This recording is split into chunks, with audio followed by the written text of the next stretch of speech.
Hello, my fellow comic book collectors. It's Alan, the Comic Collector Geek, and this is the Friday Challenge video where I ask you to look through your long boxes, find some cool books based on a theme. This week's theme is war, because next week, middle of next week, is Remembrance Day or Memorial Day in the U.S., and I figured, hey, we should do something, kind of related to that. So these are all war comics. So yeah, let's get into it. The first book I'm going to show is Battlefront number 13, and this is from the Korean War. You got the Red Chinese here, I think, and I think this one's just really cool because the guy's like being carried off in a stretcher, but he's still got fight in him. He's like shooting the guy in the chest.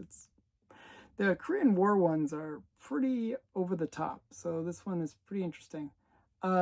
This is actually pre-code, but it has like the old, the pre-code, which is the RCMP code, the star code.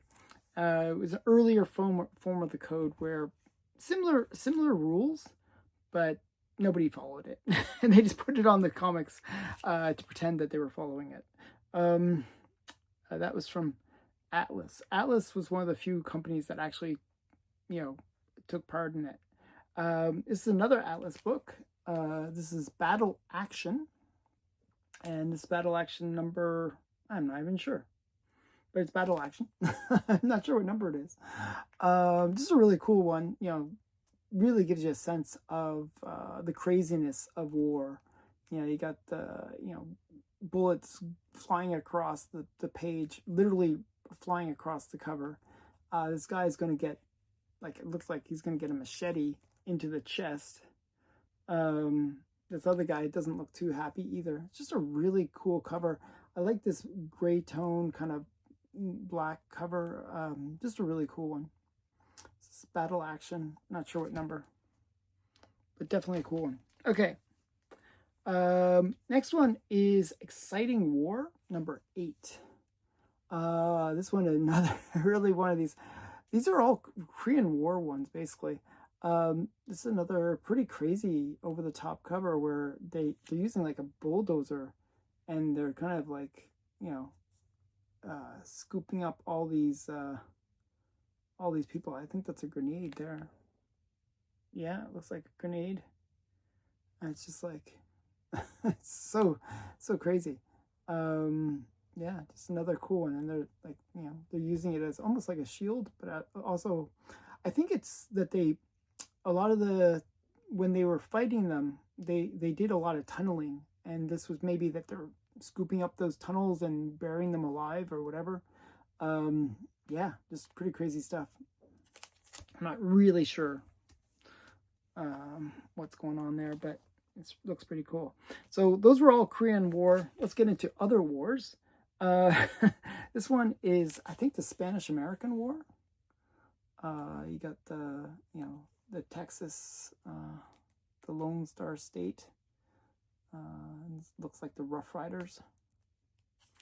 I don't know.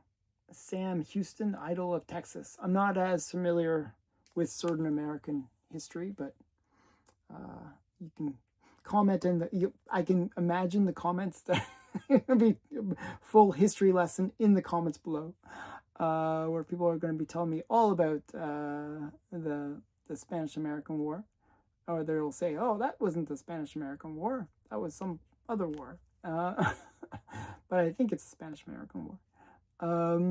So yeah, Real Life Comics number 51. And let's get into another different war. I believe this is Second World War. This is Air Fighters number 1. This series went into Air Boy later on, but this is the first appearance of the Black Commander. Later on, Air Boy appears in the second issue, and he becomes the character that kind of takes over the title. But this is Air Fighters number 1. Kind of a cool, the Nazi plane crashing into the ground, guy holding a machine gun. Yeah, just so cool cover.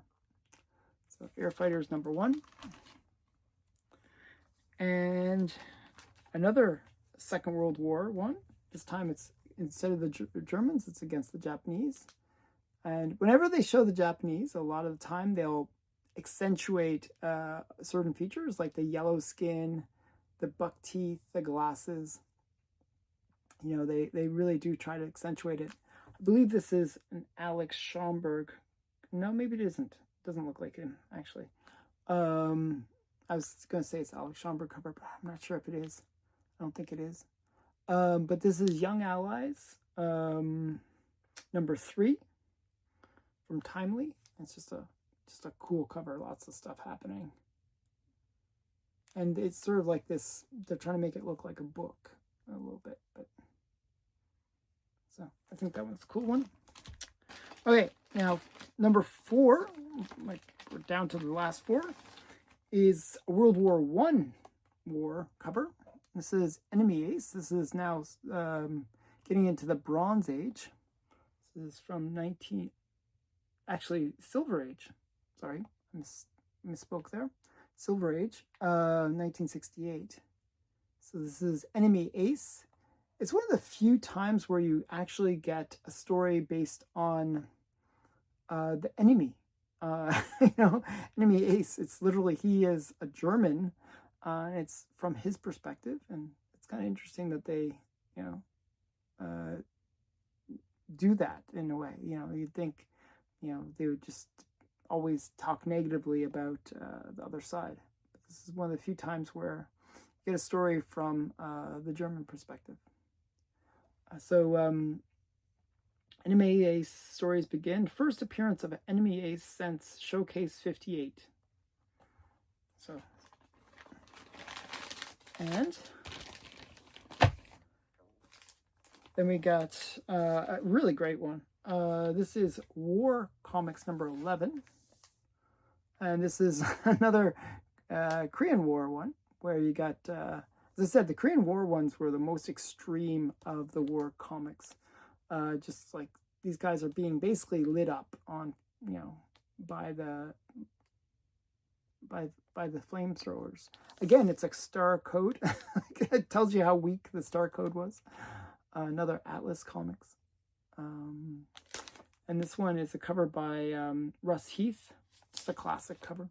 Kind of a cool book. Okay.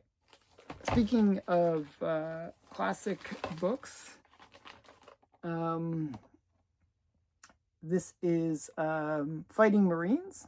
Again, this is another Korean War cover with the flamethrower. I actually had another flamethrower cover I could have shown as well, War Comics 1, but I felt like there was too many flamethrower covers to show, so I just kept it to 2.